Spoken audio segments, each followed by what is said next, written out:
Pursuant to the motion adopted by the committee on Tuesday, April 12th, and the subcommittee report adopted earlier today, the committee will now begin its consideration of the main estimates 2016-17. Votes 1, 5, and 10 under Citizenship and Immigration, and vote 1 under Immigration and Refugee Board. I would now like to open up the floor to the Minister. Minister, welcome.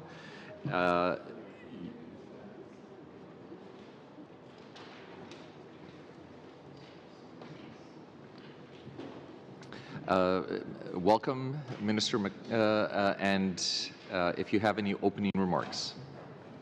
Thank you, Mr. Chair, and good afternoon, everybody. Pleasure to be back. I will have a few remarks, but I just wanted to say at the beginning I wanted to just thank all of you for your work on C6. I understand that you did all the clause by clause in one meeting, so congratulations to everybody on that. I understand we have 2 amendments that were accepted, so that's good. And also, I made a commitment some time ago that we would move forward in the fall for a proper appeal right on the issue of citizenship revocation.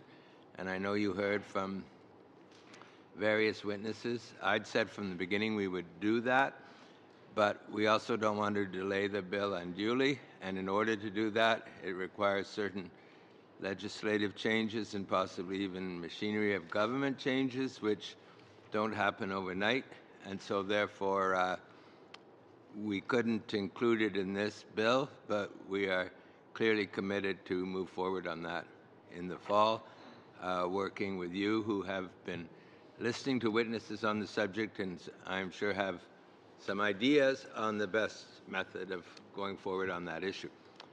So turning now to the estimates, je suis très heureux d'être ici aujourd'hui. I'm very happy to be here today to present Immigration, Refugees and Citizenship Canada's main estimates for the fiscal year 2016-2017. I should say who they are. I think you've met them before. We have the Deputy Minister, Anita Bigas, David Manicombe, Robert Orr, Don Edlund, and Tony Matson, who are all here to possibly answer some questions or give me advice. So we're all pleased to be here.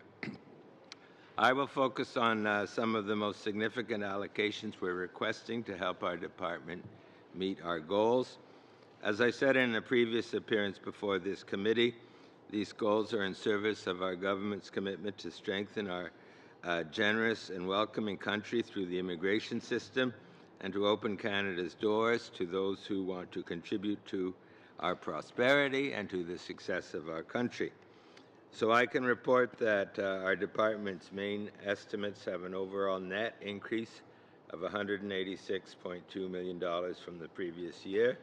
And most of that increase, the great majority of it, $179.3 million, is for funding to implement our response to the Syrian refugee crisis. As you know, we achieved our goal of resettling 25,000 Syrian refugees by the end of February. And we will continue to welcome refugees from Syria throughout this year as our efforts focus more and more on settlement and integration. On that issue of integration, I can report that the latest numbers state that 97% of the refugees are now in permanent housing. So I think that's good news. We still have 3% to go, but we're almost there. That doesn't mean everything is solved. There's still jobs, there's still language, but housing is a big part of the trip.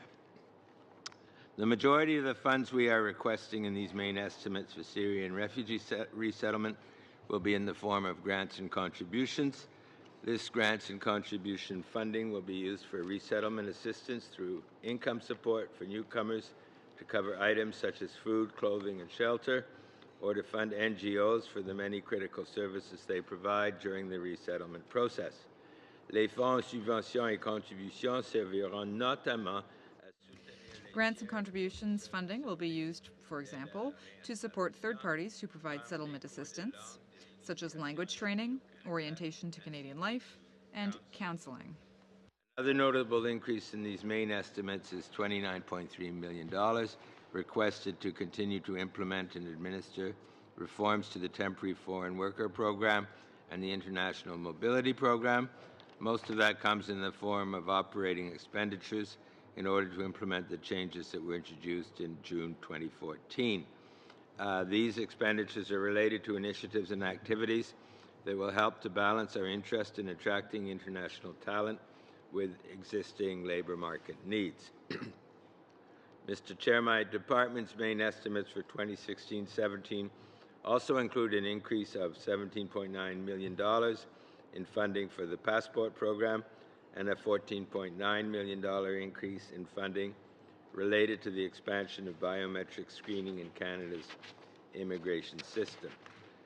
There are a number of other items I could mention, but I think I'll come to a close to leave more time for questions. So I would conclude by saying that welcoming newcomers and helping them to settle and integrate well into Canadian society is critical to our country's future and has always been an important part of our history. Le gouvernement du Canada est The Government of Canada is committed to ensuring the success of the immigration system, and the main estimates that we are discussing today reflect that commitment. Thank you very much, Mr. Chair. I would now be happy to answer any questions that committee members may have. Thank you, Minister McCallum. Mr. Asasi, 7 minutes, please. Thank you, Minister McCallum. Welcome once again before this committee. Obviously, as you can appreciate, every time you make yourself readily available to us, that actually assists with the work of this committee. In addition, I want to congratulate you on Bill C-6. As you alluded in your opening remarks, we did go through a clause-by-clause review of Bill C-6. As you're well aware, there were a number of amendments that were suggested either by members of this committee or witnesses that appeared before us. And so those amendments actually fell beyond the scope of the bill. So just in terms of clarification, you did suggest that your department would be very interested in making additional changes. Could you kindly elaborate on that point and perhaps inform us whether your department is currently considering any amendments to the Citizenship Act? Well, thank you for that question. I think as I and the Prime Minister and others have said, in general terms, we're always open to amendments because anything that will make the bill a better bill, anything that will improve it, we're open to it. And in this particular case, there were two amendments we were able to agree on together, and there is this firm and absolute commitment I've made to move forward on the grounds for appeal for citizenship revocation. There are various different models that could be followed. I'm not sure exactly which one. I think you heard a lot of witnesses. Some of you may have views on that. We would like to work with you to figure out the best way to implement this appeal right, because, I mean, I've said for a long, long time I was open to that and would welcome that. The exact form, I think, remains to be discussed, and there may be some amendments that we would have gone with had they been in scope, but they were not in scope. So it's possible that at a future date there are other changes we might also consider, but I think in terms of firm commitments, we have the two amendments that I think were proposed by the NDP, or I don't, maybe I shouldn't say that, perhaps it was collaborative, but however they came, we welcome them. And there's a firm commitment on citizenship revocation, and there could be other things, but no commitments at this time. Thank you very much. That's very good to hear. And now, if I could turn your attention to the new estimates that you've provided. There were a few questions I had with respect to the biometrics program and the Passport Canada program. With respect to biometrics, I understand that you're allocating 14.9 million toward the expansion of biometric screening. Now, could you kindly explain to us what is meant to be achieved with this new program that's being introduced? Okay, I'd be happy to do that. The funding will support the expansion of biometric screening to verify the identity of all visa-required travelers seeking entry to Canada. Funding for the second phase will be used to support an additional 44 full-time equivalent staff, as well as non-salary expenditures for activities for following activities, as biometric screening will be expanded to all visa-required entry. So there are various items that are listed, but it's basically to support the expansion of biometric screening and to hire 44 new full-time equivalent staff. Thank you. And just out of curiosity, apart from the new estimates that have been provided, could you share with us to date how much money has been spent on the biometrics system? Do we know that? We'll have to return to you on that precise number. We don't have it with us at this moment. Sorry. In 2015, funds were authorized of $175.6 million from 2015 to 2019-20, but in terms of our total spend to date, we can get back to you with that total figure. Thank you kindly. Now, if I could turn to the Passport Canada estimates. Obviously, that particular program is a full cost is done on a full cost recovery basis. So would you mind explaining how the revolving fund works in that particular instance and how it would be affected? Well, perhaps I'll ask one of my colleagues here to explain in detail, but as you say, it is a full cost recovery system, and in a sense it's a model for other things that we do, because it does give rise to very quick processing times in general compared with other things that we do. So I think on the whole it is a model that works well, but I would ask one of the officials to answer your more specific question. Perhaps I'll open and turn to Mr. Orr to provide further details, but it is correct that the Passport Fund operates off of a revolving fund, which means that it's essentially has a permanent authority that allows it to use its revenues against its expenditures and to carry forward any surpluses or deficits. And so in these estimates in 2016-17, we're forecasting a net decrease in the surplus in the fund of 17.9 million, and that's mostly due to the fact that we have a forecasted increase in terms of spending required to actually continue to support the modernization of the program in terms of the various measures that we're putting in place to ensure that the services are responsive to Canadians. So modernization spending compared to the previous year, and other adjustments related to the forecasted net revenues which come in as a result of passport fees. I don't know, Bob, if you wanted to add to that. 10 seconds, Mr. Orr. Okay, well, I think that essentially covers it. It's a self-funding process, and this is, and the deputy explained the surplus. Mr. Rumpel, 7 minutes, please. Thank you, Minister, for being here today.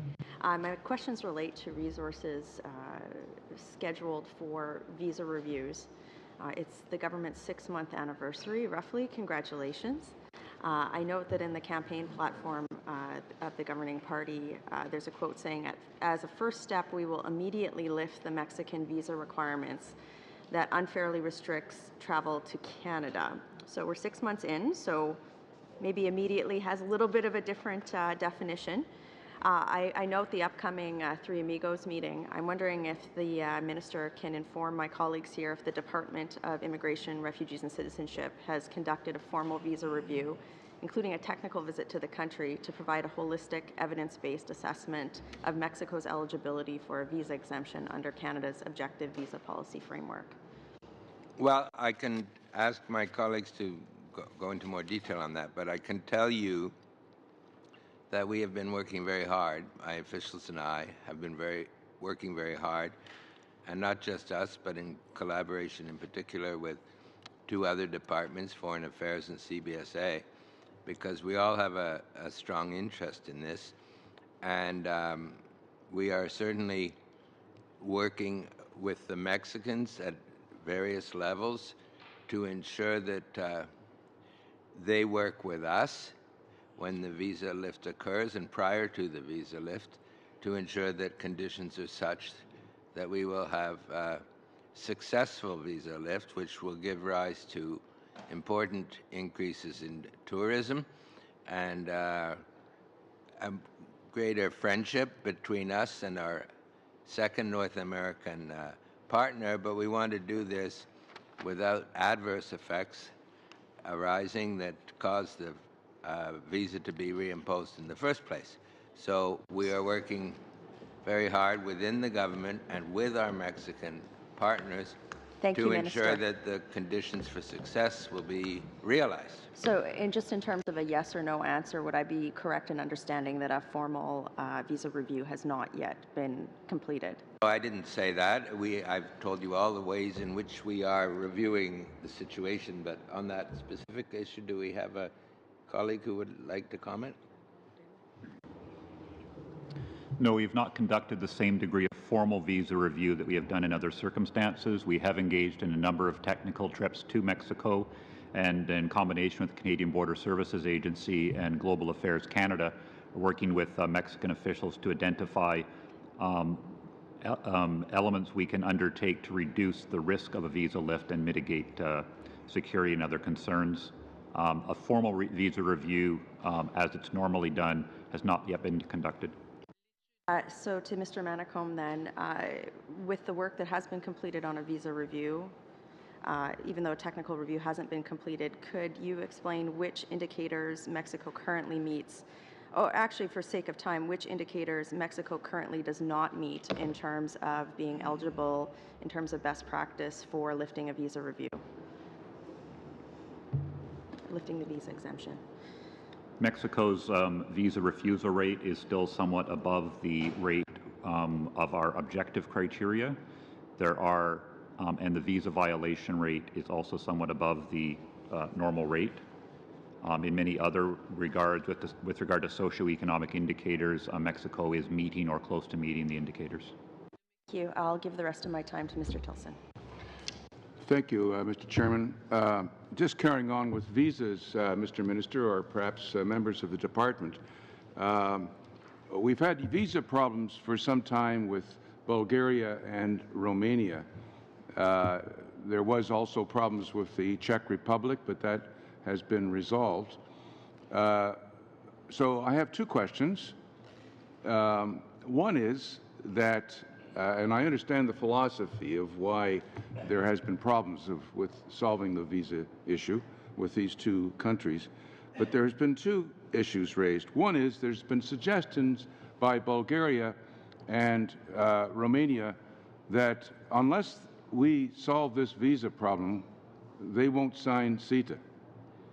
That's the first question. You know, that means we get into a complicated discussions about CETA, I realize that, but the fact is they've made those statements. Representatives from Romania and Bulgaria have personally made those statements to me. There's the issue with Romania, or the European Union has said, unless you solve this is the European Union, unless you solve the visa issue, we're going to require visas of Canadians coming to Europe.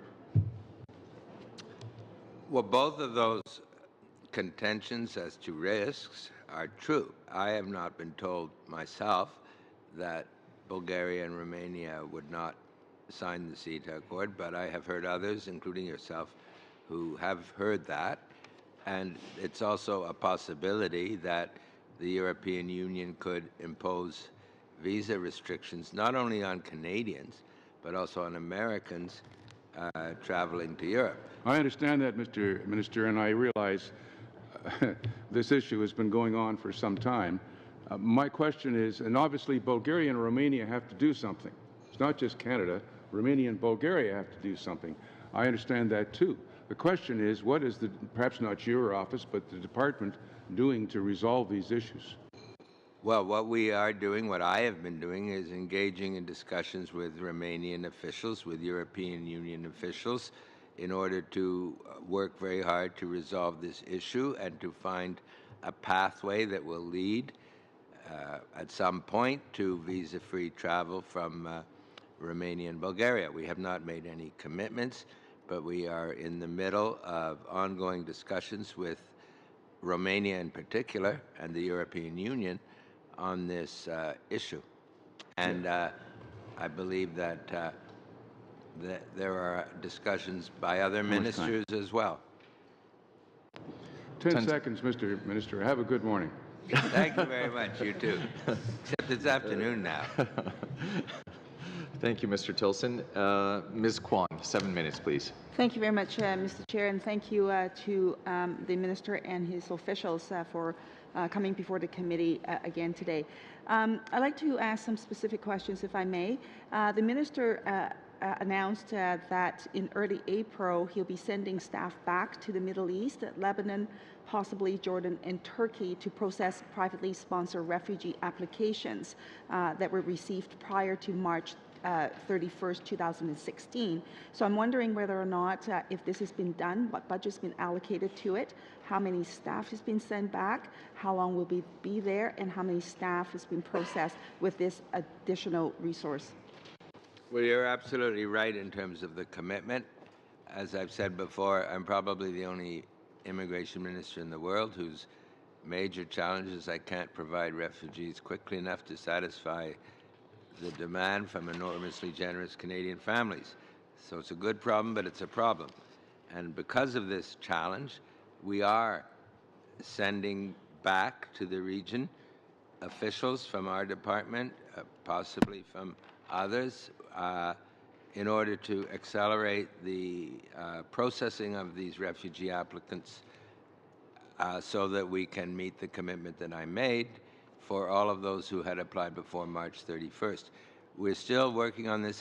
It's going to happen very soon, but we don't yet have the precise numbers of staff and the precise time periods, but we will have those soon. And I can tell you that this operation will begin in a matter of days. So we are on it, but we haven't yet nailed down the precise numbers of people. If I may then ask the Minister to commit to the committee to provide that information to us as soon as it's available, and precisely how many staff will be sent back, the budget allocation for it, how long will they be there, how many families will be processed with this additional resource, and how many will still be waiting.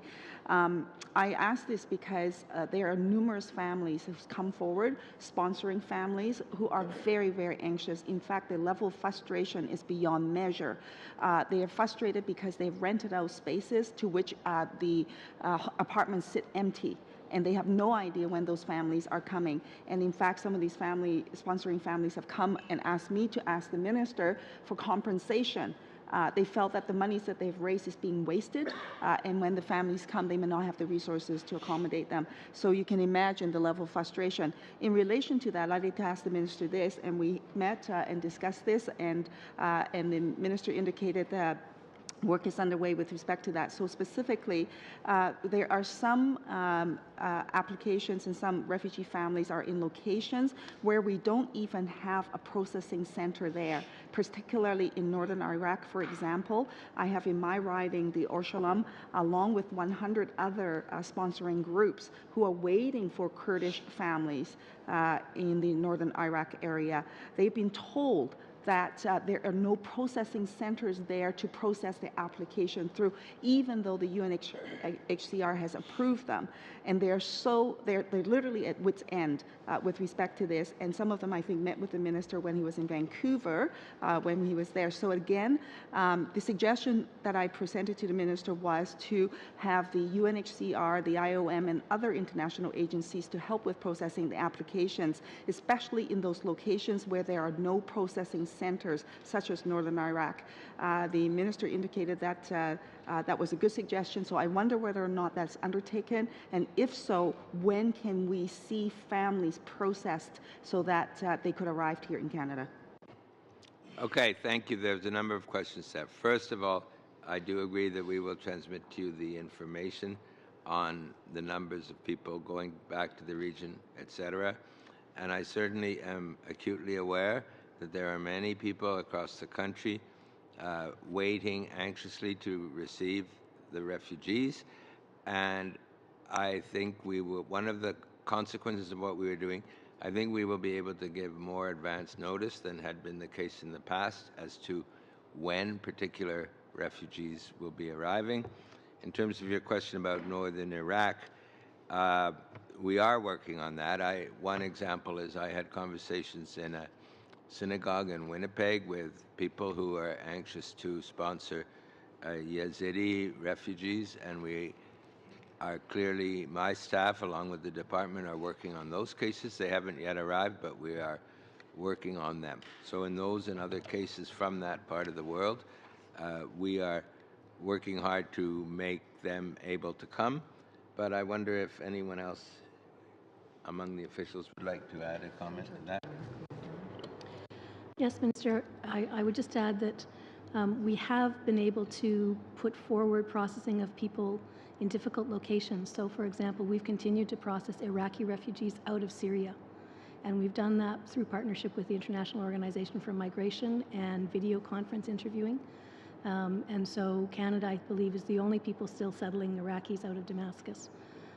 So we have been able to do that even without a processing center on the site, but then we have to work to build those partnerships to make that happen. Thank you. So I wonder if I could get the minister's officials. I've written the minister a letter around the Oshalam group and their 100 organizations that are trying to bring these refugees over. I wonder if I could get a commitment from the minister to have his official to look at specifically those cases to see where we're at, so that I can go back to my constituents and let them know how, what the process is, and particularly with authorizing the UNHCR and other international agencies to go into these sites to process families, the progress with respect to that, and the specific numbers of how many families have been processed accordingly and how many are still waiting. It's just really good information to have so that we can lay some of the concerns to rest, hopefully. 20 seconds. I think my own political staff have already been working on this, but I will check with them to ensure that's true and also make sure that we work with officials as well on that issue. Thank you. Thank you. Mr. Sarai, 7 minutes, please. Sure, and I'd like to give my last minute to Mr. Chen, so if you can remind me when I'm at 6 minutes. Thank you, Minister, for coming once again and helping this committee out and answering a lot of questions, specifically today for our main estimates. The main estimates for 2016-2017 indicate that IRCC anticipates transferring roughly $6 million to Global Affairs to support their staff and missions abroad. I'm wondering if you might be able to tell this committee about some of the specific activities that will be funded by this requested allocation of funding. Well, thank you very much for that question, and it's generous of you to give 1 minute to Mr. Chan.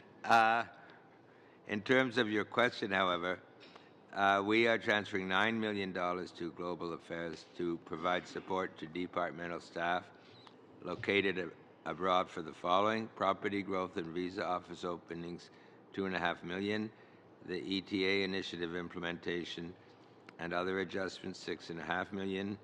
So that's $9 million from us to them. There's also $2.7 million from Global Affairs to us, which reflects visa office closures, workload redistribution, and return of previous charges related to chancery costs. So those are fairly technical issues, but that is the answer to your question. Okay. Are you able to share with us how many staff IRCC currently has in missions abroad, as well as the average staff per mission? No. Does anybody have an answer to that? I don't know the precise numbers. Mr. Chair, I don't have the precise numbers with me, but approximately we have 300 Canadian-based officers abroad, and then we would be supported by about 1,100 locally engaged staff who are actually employees of Global Affairs Canada, but work on IRCC issues. The number of individuals, number of staff at mission varies considerably depending on the demand from that particular location. And a variety of other factors, the complexity of the work in the area and so on. Okay.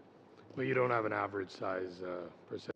There is no average size. They vary considerably. Some of them, I suppose, offices in Beijing, New Delhi would be our largest and vary considerably, well over 100 individuals. And some of them are very small indeed. Thank you. How has IRC staffing at missions abroad changed in recent years, if at all? Do you anticipate future changes at those missions? Mr. Chair, there's no dramatic change. There is a change year by year. Sometimes we'll open certain offices. We've opened Guangzhou, we've opened Dar es Salaam this year, for instance, to respond to demands. And the staffing levels may vary somewhat as well according to the demand and the need in that particular area. So there is always some adjustment each year, but it's not a dramatic amount year by year. And if I may switch, what does the IRCC consider as a high default rate for temporary resident visas? I think we heard it in particular for Mexico that it still has it, but a rate wasn't given. What's considered high for a default rate for people who are on visitor visas that don't return? What's I'd say that's Mr. Orr. Yes, Mr. Chair, I'm not quite sure what you mean by default rate. I think when we're looking at whether there's a visa requirement or not, we look at a whole variety of different factors. One of them is the refusal rate, which is normally at a rate of about 4% we're looking at. We do have the refusal rates of various offices around the world, and that varies considerably how many we would be refusing, how many we would be accepting. The overall acceptance rate is 82%. My concern was when the example of Mexico was given, that there was a high amount of people that weren't returning back. I think that's the rate I'm trying to get at. How do you determine that, and what is considered a high rate? Because at this time we don't have exit controls, we don't know the precise number of people who don't return. What I was referring to is the visa violation rate. So that's known violations where someone commits a crime in Canada, comes to our attention as having overstayed their visa and so forth, and we also calculate rates of asylum claims. A visa violation rate of more than 2 or 3% is considered high. Would you be able to know the visa violation rate for India per se? Is that a stat? I don't have that with me. I could find it. It would be nice if you could provide that back to us. Yeah, we could provide that to the committee. Thank you. And I will now pass my time to Mr. Chen. 1.5 minutes. Thank you very much, Mr. Chair. Through you, Mr. Chair, Minister, I'm very pleased to hear that the main estimates are seeing an overall net increase in funding for the department, and in particular in the context of Canada being an open and welcoming country. I want to ask about the processing times for family reunification. I know that in many cases there are parents and grandparents that are waiting up to 4 years to be reunified with their families. Spousal applications, some of them take upwards of 2 years. And in my riding of Scarborough North, I've met with constituents. In fact, just the other week, one constituent was almost reduced to tears talking about how he has waited almost 2 years to sponsor his wife from abroad, and the challenges of waiting so long. Minister, can you share with us in terms of the budget that is set and the priorities you have given to the department? How will this budget support family reunification? 10 seconds. 10 seconds. It will do it well, but if I have a chance to amplify later, I will. Thank you for the question. Thank you, Minister. Mr. Soroya, 5 minutes, please. Thank you, Mr. Chair, and thank you, Minister, for coming down, as well as thank you for your staff for clarifying some of the stuff. These main estimates indicate that IRCC will transfer $1.3 million to the Computer for School Programs of Innovation, Science and Economic Development Canada to facilitate the integration of Syrian refugees by providing them with computers. From which departmental program or area will these funds will be transferred, and has IRCC funded these programs in the past? If not, what is the rationale for doing it this time? Well, it's a very good question. So good that we're scurrying around trying to find an answer. I think the rationale for providing computers to refugees is that in 2016 it's great for one's life to have a computer, but does anyone have further detail? I don't have further detail, sorry. You've stumped us, but we will get back to you on this question. No problem. Can I ask another one, please?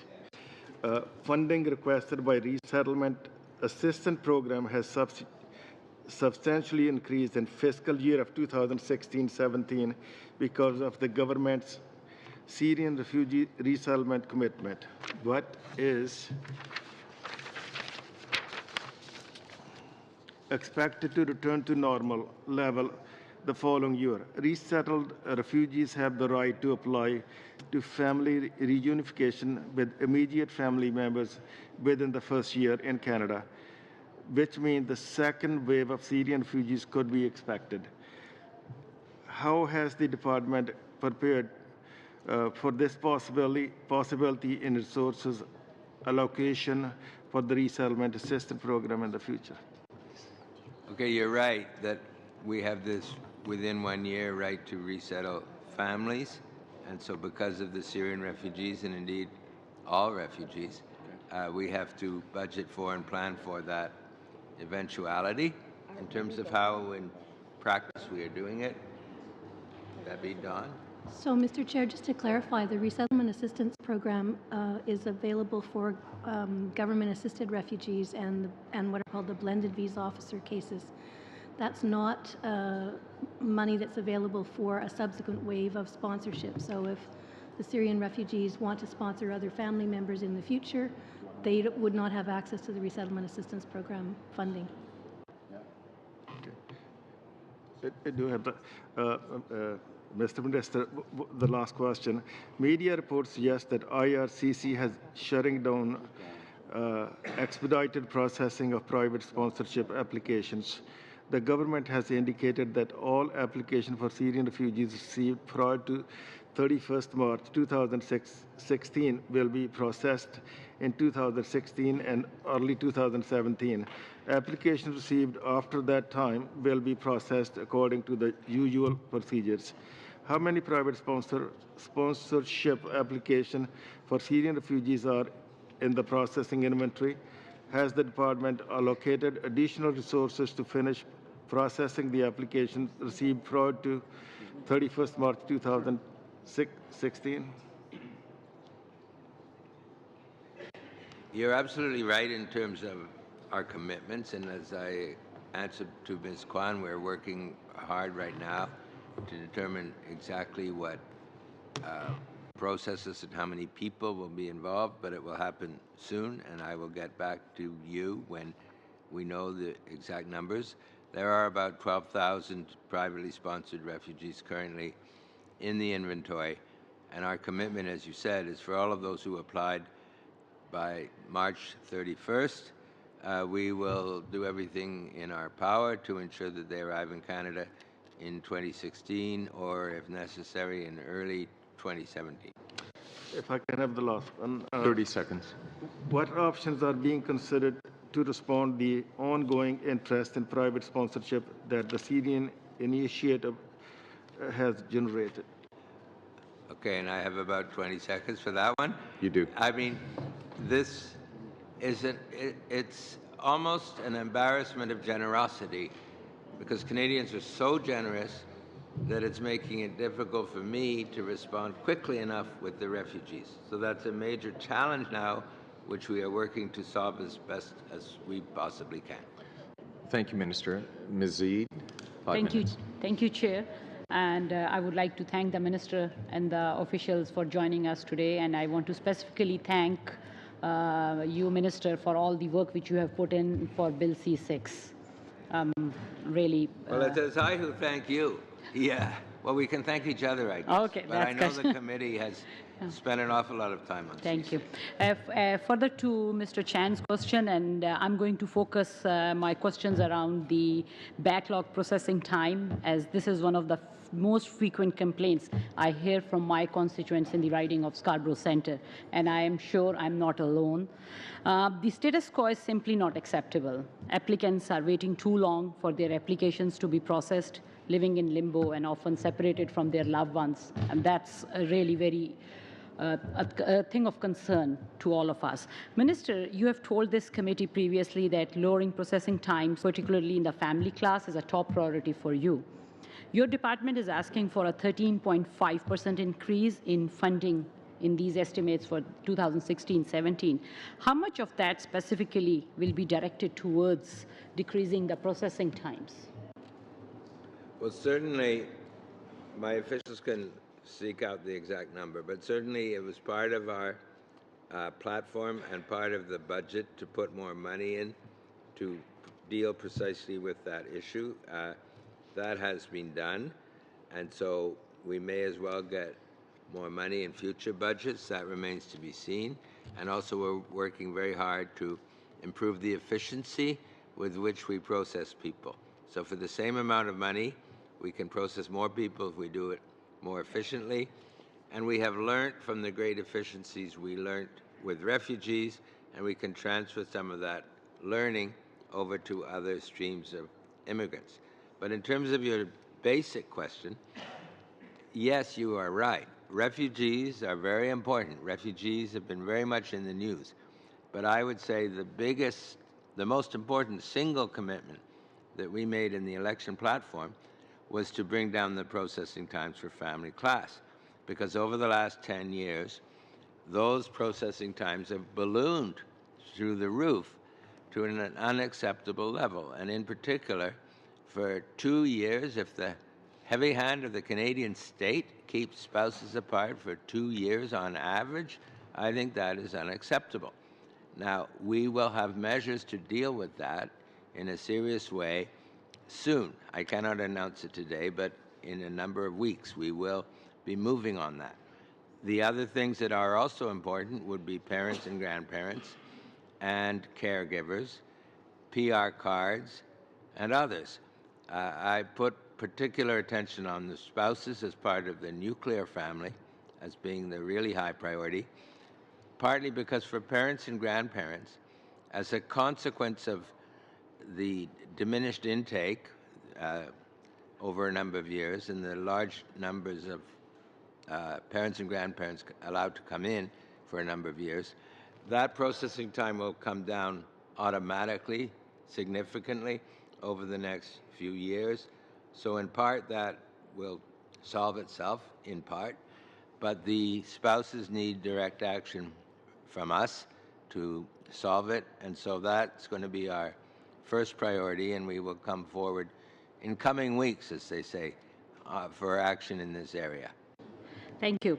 And further to this, I would like to specifically address the issue of inland spousal sponsorships. I would like to specifically address the issue of inland spousal sponsorships. Yes. My office in Scarborough Centre has heard that wait times have grown significantly in this particular area. While there may not be any issue of physical separation, but these people do deserve normalization of their status in a timely manner. So what are you specifically doing to address this category? Well, in coming weeks, we will. When I talked about spouses, I don't mean just overseas spouses, I mean overseas spouses and inland spouses. I think the processing time is actually somewhat higher for the inland spouses than it is for the overseas spouses.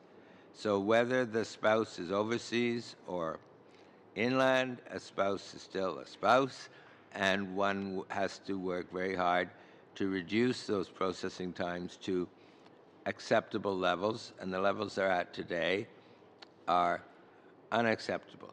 Now, I know I cannot, as minister, go on forever saying this without action, but I'm telling you that within weeks we will have clear action on this front. Thank you, Minister. I think my time is up. Thank you, Minister. Mr. Tilson, you... Thank you, Mr. Chairman. I have no questions. It's just that the Mr. Minister and the members of the department have given us several undertakings. It's my understanding the department's coming back on Tuesday for an hour at 12 o'clock. They probably don't know that yet, but we're inviting them back. And so I'm hopeful that the undertakings that you've given would be provided at that time. They're shaking their head in the positive. That's news to me. I don't know if it's news to you. But... Oh, you have other things to do, Mr. Minister. Okay. Bye-bye. Thank you very much. But it's been a pleasure talking to you today. Minister, it has indeed been a pleasure for you to appear along with your officials, and I would now like to call the vote. Shall vote 1 under Citizenship and Immigration carry? Agreed. Shall vote 5 under Citizenship and Immigration carry? Agreed. Shall vote 10 under Citizenship and Immigration carry? Agreed. Shall vote 1 under Immigration and Refugee Board carry? Agreed. Shall I report votes on the main estimates to the House? Thank you. End of meeting.